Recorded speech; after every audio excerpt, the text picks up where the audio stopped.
Glória a Deus. Amém.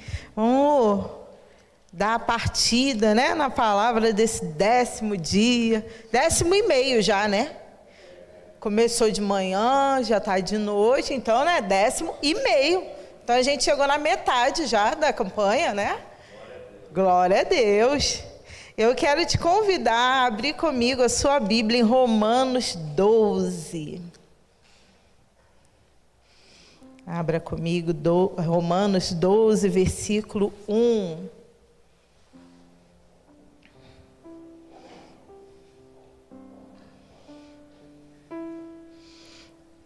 Meninas, vocês colocam na versão mais conhecida, por favor? Que essa daí é a minha, né?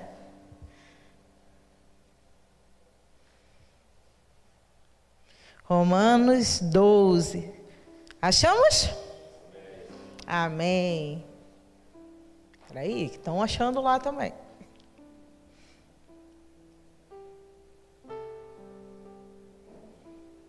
Amém.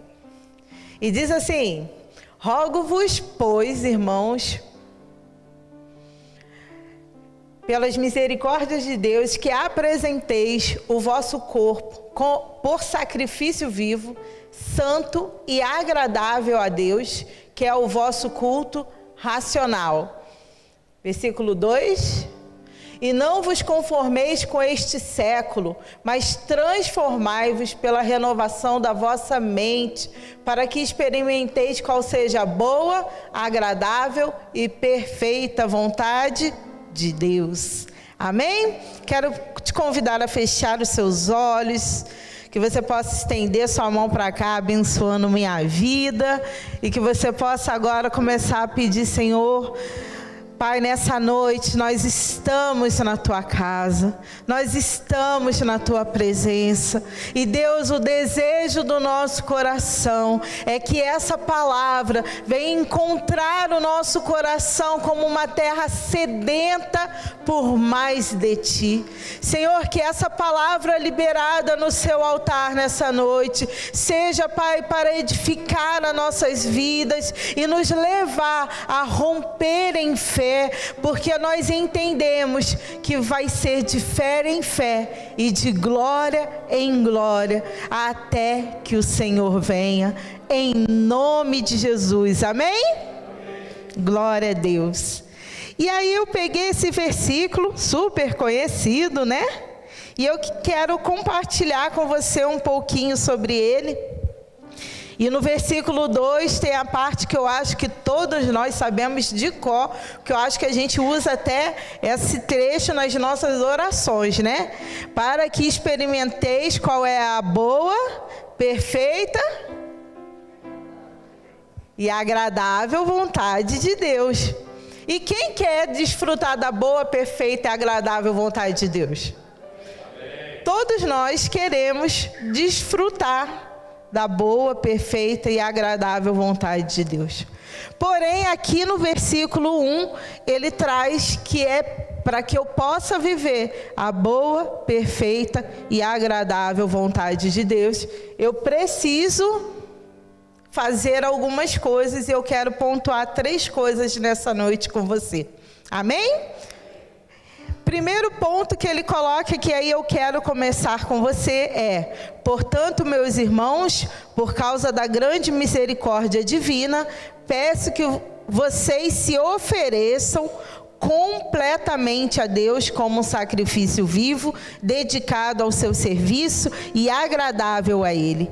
Esta é a verdadeira adoração que vocês devem oferecer. Na outra versão diz: o seu culto racional. O que é o seu culto racional? O que é a sua verdadeira entrega para essa outra versão? É quando você coloca sua mente, o seu pensamento, o seu intelecto a entender que você depende dele e precisa dele. E aqui ele fala, né? Seu culto racional, um culto com a sua razão. Ah, Bel, mas você não sabe como que eu vim hoje? Eu vim só...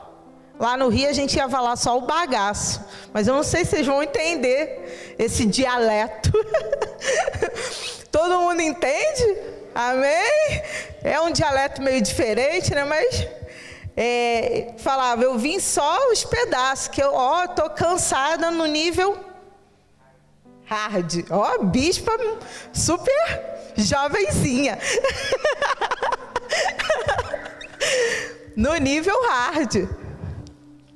E aí, você pensa, poxa, hoje pode ser que Deus eu te entregue meia boca. Um louvor eu consigo ficar em pé, no outro eu vou ter que sentar.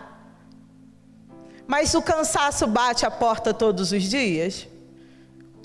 Com força, né, gente? A gente fala no dogma, né? Com intensidade. A fome, você não sabe, eu estou com fome já. No outro dia eu estava falando com uma pessoa no final do culto, e eu vi que a pessoa estava inquieta para ir embora, né? Aí eu falei, tá doido para ir embora, né? Não, é que eu estou com fome. Daqui a pouco começa o jejum, senão eu vou ter que ficar sem comer. Eu falei, entendi, então vai rápido e mata quem está te matando. Mas é interessante que no dia a dia tem situações, e durante a campanha parece que as situações intensificam, né? Há um novo nível de sono, que a gente é abatido. Não é, gente? Tem um novo nível de fome. Você começa a sentir cheiro que você nunca sentia. Eu brinco com Dantas que período da campanha, se eu respirar, porque eu tenho o olfato muito apurado, né? E durante a campanha, então, se eu respirar fundo, eu sei até com que o vizinho temperou a carne. Fica sensível. Ih, tempero, colocou cominho, amor. Carne assada. E quando o vizinho faz carré, gente, frito, você sente a distância. Mas tudo se intensifica. A gente enfrenta lutas, enfrenta guerras, porque se trata de uma guerra. Não é assim que está descrito em Daniel? E trata-se de uma guerra. Então seria muito fácil se fosse natural. Não, é a fome de todos os dias. É o soninho de todos os dias. É o cansaço de todos os dias. E se todos os dias ainda tem dia que a gente pisa na bola e cede, imagina durante a campanha. Mas aí eu pego e entendo aqui o convite que foi feito a Romanos, que fala, ofereçam ao Senhor o seu culto racional. É independente do que eu possa estar passando ou vivendo, eu decido que hoje eu vou entregar ao Senhor o meu coração, a minha mente, tudo que há em mim, para adorar e engrandecer o nome dEle. Estou vendo um milagre, vou adorá-lo. Não estou vendo o milagre, vou adorá-lo. Porque eu não adoro pelo que Ele está fazendo, eu adoro pelo que Ele já fez, pelo que Ele é para mim, pelo que Ele é na minha vida, pelo que Ele é na minha família. E aí, depois que eu decido o culto racional, que é aquele culto que parte da sua razão, há mais uma dica a ser apurada aí no versículo 2. Ele diz assim, vocês podem colocar a outra versão sem essa, obrigado. Não vos conformeis com este século, mas transformai-vos pela renovação da vossa mente, para que experimenteis qual seja a boa, perfeita, agradável e perfeita vontade de Deus. E ali é interessante que antes de eu chegar na boa, agradável e perfeita vontade, eu passo por 2 estágios. E aí eu quero chamar a atenção sua nessa noite para 2 estágios. Primeiro, não vos conformeis. E eu acho interessante, teve um seminário de mulheres lá em São Paulo, que a bispa Rúbia definiu, não vos conformeis, não entre na forma. E aí, ela falou, eu achei aquilo bom, prático, até para ensinar os adolescentes, peguei para mim e guardei no meu coração. E não vos conformeis, ou seja, não entre na forma. Qual forma? Deste mundo. Porque a forma desse mundo, ela nos é oferecida todos os dias. Você sai na rua, tem uma frase que rola muito, no Docmo, pelo menos, né, nos adolescentes, mas todo mundo faz. A frase que mais irrita um adolescente, segundo a minha estatística, de todas as vezes que a gente pergunta, é: mas você não é todo mundo. Gente, olha, filhos traumatizados por essa frase, temos muitos. Mas se nós somos cristãos, se nós somos mini-cristos nessa geração, nós não somos todo mundo. E nós não podemos agir como todo mundo. E aí, o primeiro conselho desse versículo diz, na minha versão ela é um pouquinho diferente, né? Ela diz assim: não vivam como vivem as pessoas desse mundo. E nessa versão atualizada, né, versão em linguagem de hoje, ele faz um conselho bem objetivo: ei, não vivam como eles vivem. Eles correm e se cansam. Eles começam a fazer e logo desistem. Porque eles não têm a mesma fé que você tem. Eles não têm a mesma esperança que você tem. Eles não têm o mesmo Deus que você tem. Porque o seu diferencial não é que você é uma pessoa determinada. O seu diferencial é quem você serve. Se eu pegasse agora e perguntasse aqui: qual de nós já viveu, na sua caminhada com Deus, milagres? Creio que todos nós vamos levantar as mãos. Se eu falar mais de um por ano, gente do céu, todos nós vamos. Porque o nosso Deus, todos os dias, Ele nos faz algo novo. E eu acho interessante que aqui, continuando, não vivam como vivem. Ou na outra versão, não vos conformeis com o padrão do mundo. Mas é interessante que depois da vírgula continua o versículo, ele diz assim: mas transformai-vos pela renovação da vossa mente. Na minha versão diz assim: mas deixem que Deus os transforme por meio de uma completa mudança da mente de vocês. E ele te faz um desafio. Olha, não vivam como o mundo.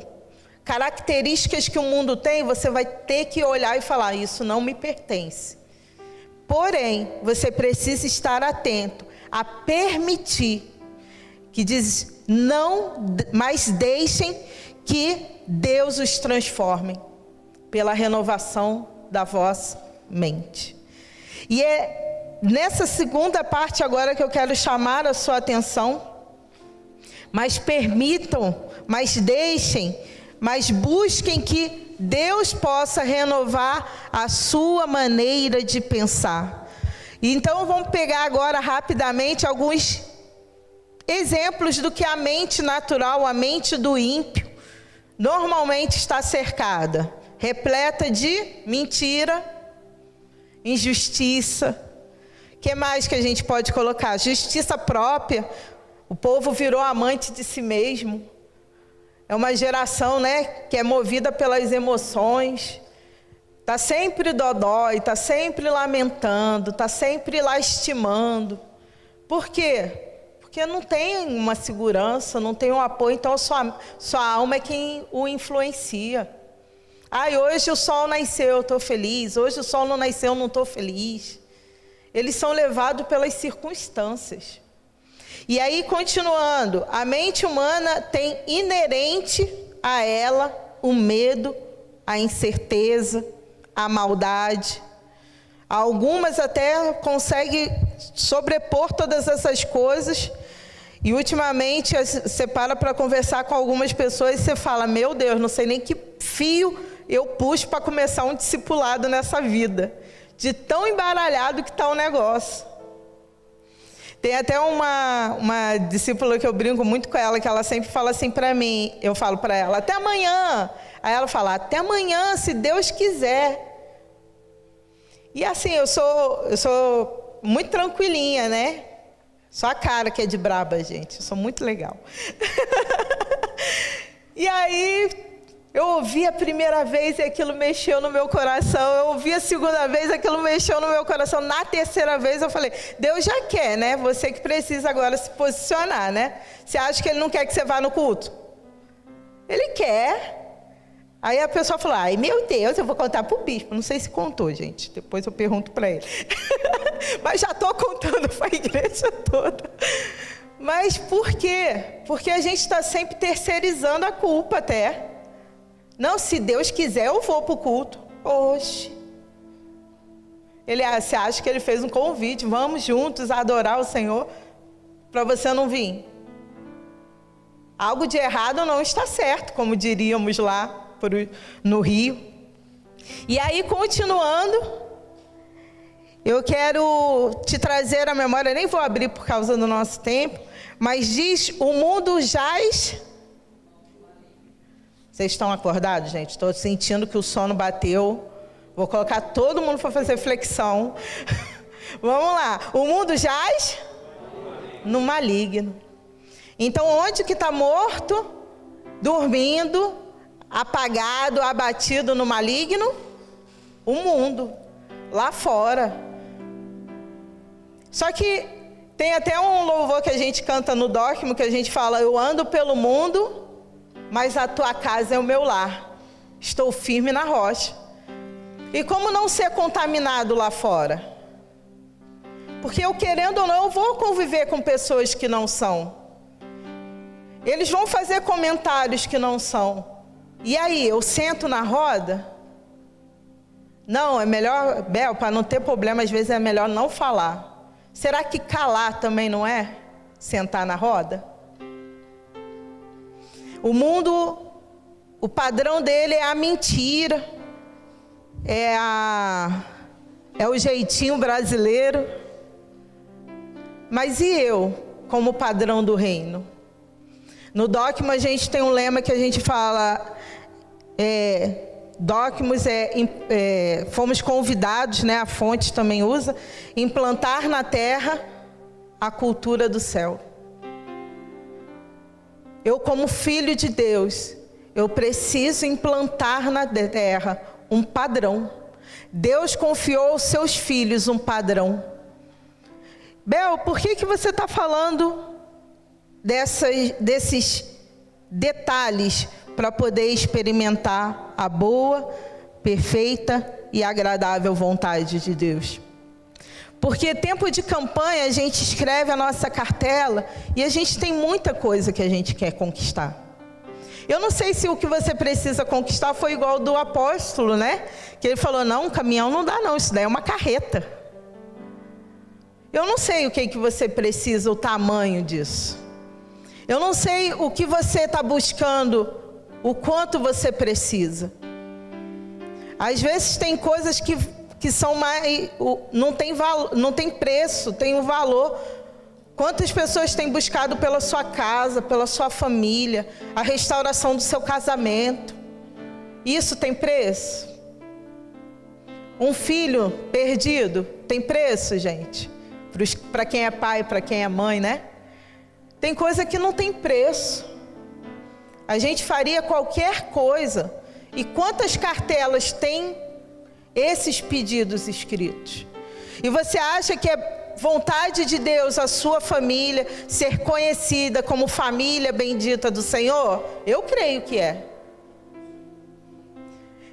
Ah, Bel, mas a minha família vai ser conhecida. Mas o meu casamento é difícil. Tem uma pessoa que a gente brinca sempre, que a pessoa falou, porque casamento é uma bênção.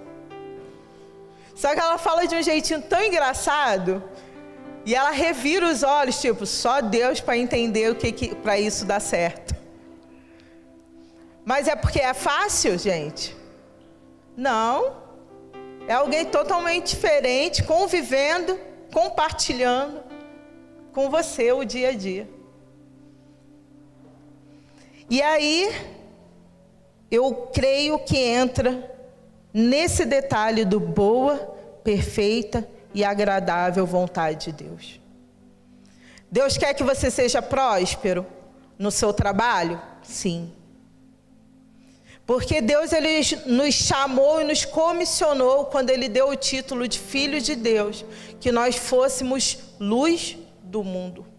A sua vida é um farol para essa geração. A sua vida, ela aponta o Deus que você serve. Tem um versículo que eu gosto muito, eu não peguei, esqueci de pegar ele, eu não anotei aqui, agora eu não estou lembrando. Que diz, né, que nós somos testemunhas desse Deus vivo, agora não mais escrito em pedras, mas em corações humanos. E a primeira vez que eu li esse versículo, ele gerou em mim um temor. Porque para mim ele diz assim: ei, você, como filho de Deus, como filha de Deus, você tem como exaltar, santificar o nome do Senhor ou envergonhar o seu Deus. É a sua vida que eles estão olhando, é a sua vida que eles estão olhando. E se eles olham para você, eles podem me ver ou não me ver. Obrigada. Então, gente, quem quiser anotar, 2 Coríntios 3:3. Até eu decorar, eu coloquei na porta da geladeira, só não decorei a referência. Mas estando já manifestos como carta de Cristo, produzida pelo nosso ministério, escrita não com tinta, mas pelo Espírito do Deus vivente, não em tábuas de pedra, mas em tábuas de carne, isto é, no coração. Querido, você foi convidado, foi convocado, comissionado a ser uma carta viva do Cristo, que você segue, que você serve. E, Bel, mas campanha de Daniel, eu vim nessa noite para você ministrar que Deus está fazendo, que Deus está movendo. Só que Deus, Ele move naqueles que estão posicionados. Vai ver, você vai vir os 21 dias e vai falar assim: poxa, Bel, até agora, bispo, ora aqui o senhor, porque eu orei só com diáconos e presbíteros, o senhor é outra patente, é outro poder, o senhor está assim, ó, com o pai. Então ora o senhor, porque ainda não aconteceu nada. Não terceiriza. Se posiciona. Porque se você se posicionar e falar: Senhor, eu estou aqui, eu estou firme, eu não estou deixando o padrão do mundo me contaminar. Senhor, eu estou permitindo que o Teu Espírito transforme a minha mente, a minha maneira de falar, a minha maneira de viver, a minha maneira de conduzir as coisas. Então agora eu quero experimentar a boa, perfeita e agradável vontade. E aí, Bel, e quando eu me posiciono? Quando você se posiciona, pode vir a proposta que for do inferno, que você fala: essa foi boa, hein, diabo? Essa eu quase caí, mas eu estou firme. Eu sei em quem eu estou crendo, e eu sei que Ele é poderoso para fazer infinitamente mais do que a sua proposta. E aí você olha para Daniel, e eu imagino, eu sou uma pessoa muito imaginativa, gente. Tudo que falo eu imagino.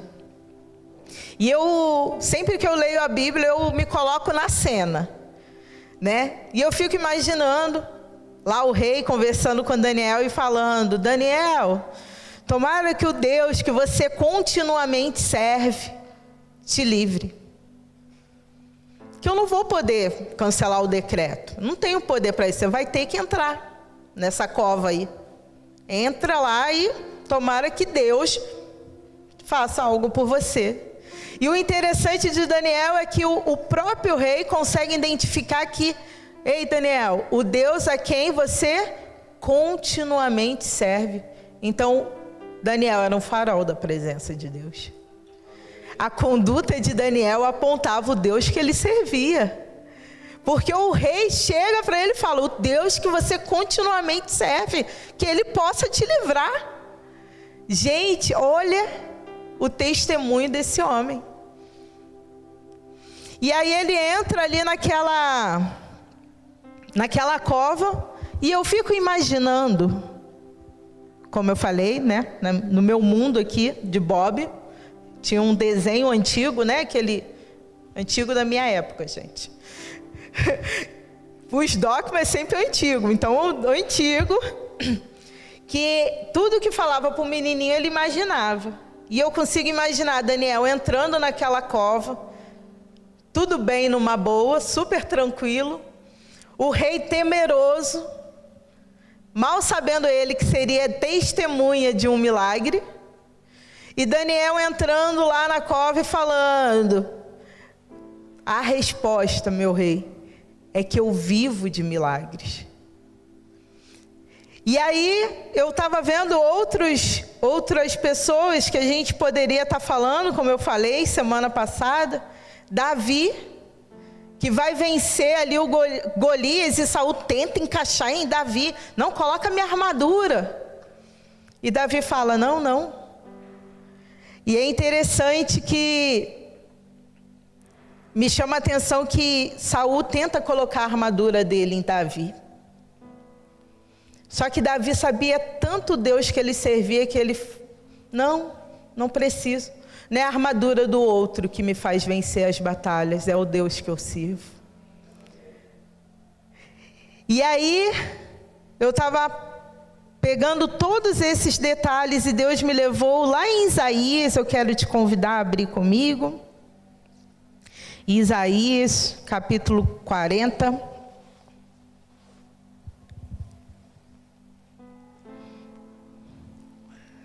Achamos? 40, 25. Diz assim: com quem vocês vão comparar o santo Deus? Quem é igual a ele? Olhem para o céu e vejam as estrelas. Quem foi que as criou? Foi aquele que faz Foi aquele que a faz sair em ordem como um exército.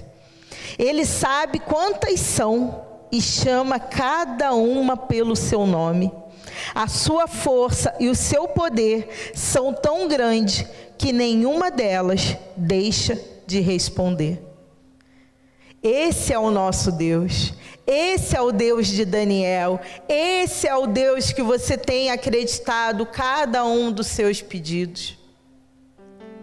Esse Deus que conhece cada um de nós, com características, com pensamentos, que conhece cada detalhe de nós, que conhece cada detalhe de cada coisa que Ele criou. E aqui diz: a sua força e o seu poder são tão grandes que nenhuma delas deixa de responder. Eu não sei, vai ver, você tem pedidos que, como eu, no decorrer das campanhas de Daniel,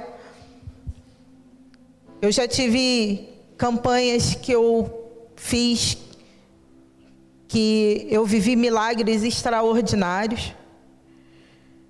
Conquistei meu salão financeiramente. Já tive a cura, né? A Bia praticamente ressuscitou. Havia o decreto já de morte. Já vivi milagres na minha vida. Cheguei quase morta no hospital. E o médico falou: impossível. Era para já ter tido um choque anafilático. Mas Deus estava com a mão estendida. Inúmeros milagres nós já vivemos. Nós já oramos na campanha de Daniel. E nós tivemos a oportunidade de ver pessoas saindo, sendo curada. Teve uma criança que a gente teve a oportunidade de presenciar, fazer todos os exames e não ter mais uma tuberculose. E a gente vendo os milagres que Deus tem feito, e tem feito, e tem feito, e tem feito. E muitas das vezes a nossa mente do mundo, ela tenta voltar e nos fazer parar. 10 dias e meio na metade da campanha chegamos. E como estão as suas forças? E como está a sua intensidade? Será que a mente do mundo ela tem tentado te persuadir antes que o seu milagre chegue? Será que duvidar é uma possibilidade? Queria convidar o pessoal do louvor. E nessa noite eu quero, como esse versículo nos chama, a você não se prender naquilo que parece natural. Bel, à vista humana é impossível. Será que em todos esses anos de campanha, de Daniel, de Josué, projetando, será que eu nunca levei um não de Deus? Eu vou falar com alegria, já levei alguns. Porque eu tenho certeza que hoje eu posso entender que não teriam sido bênçãos na minha vida. Mas todos os sim que eu levei, eles também me levaram a um lugar diferente em Deus. Eu não sei se o que você vai levar durante essa campanha é ainda não. É um não, é um sim, é um amém. Mas eu sei que se você estiver posicionado em Deus, você vai receber essa resposta e vai poder cantar como esse louvor que eu queria compartilhar nessa noite com você, que diz: a resposta é que eu vivo de milagres. Dessa vez vai ser mais um milagre. Eu não sei como Deus irá fazer, mas eu sei que vai ser perfeito. Amém. Então, se você tem fé para isso, se você tem ousadia para isso, como o nosso apóstolo ministrou, você precisa obediência. E você tem obedecido, você tem jejuado, você tem buscado. O jejum mortifica a carne. Ele alivia a nossa alma, mas fortalece o nosso espírito também. Vai ver hoje, eu não sei como que você está, precisando mortificar sua carne que está te dominando, que está te trazendo sono, inquietação, está te trazendo cansaço.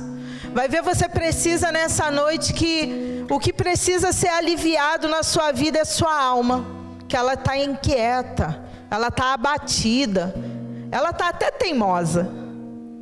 Ou então você fala: Bel, eu estou orando, mas tem hora que eu não estou nem conseguindo orar, minha cabeça voa. Eu tenho estado enfraquecido no meu espírito. Eu quero nessa noite te convidar a não sair daqui como mais um culto, mas eu quero te convidar a você falar: Senhor, eu estou firme nesse propósito. Senhor, então me ajuda a mortificar a minha carne, que a minha decisão seja todos os dias em te adorar, independente se o vento está forte ou fraco, se o cansaço está forte ou fraco, se a briga aconteceu em casa antes de vir, eu não sei. Vai ver, você nem conseguiu sair da sua casa, porque você foi vencido pela sua carne. Ah, mas tem o culto online, eu fico nele mesmo. Querida, é tão diferente. Se você ficou em casa porque não daria tempo e era melhor assistir online, por isso é uma coisa. Mas se foi decisão sua não vir para esse lugar porque era mais cômodo, você não se posicionou. E eu preciso te falar isso nessa noite, porque Deus quer te tirar da sua zona de conforto. Essa campanha, ela está tão diferente. Eu estou vendo Deus fazendo muito mais espiritualmente em nós do que materialmente, naturalmente. E o mais interessante é que quando Ele faz espiritualmente primeiro, as outras coisas nos são acrescentadas. Então, nesse momento, eu quero te convidar. Vai ver, uma dessas três você se encaixa nessa noite. Bel, eu preciso mortificar minha carne porque ela tem me vencido. Ou então você precisa: alivia, Deus, a minha alma, porque ela tem estado abatida, ela tem estado desesperançada, ela tem estado cansada. Ou então você é a pessoa que tem estado com seu espírito precisando ser fortalecido. E eu quero te convidar a ficar de pé nesse momento.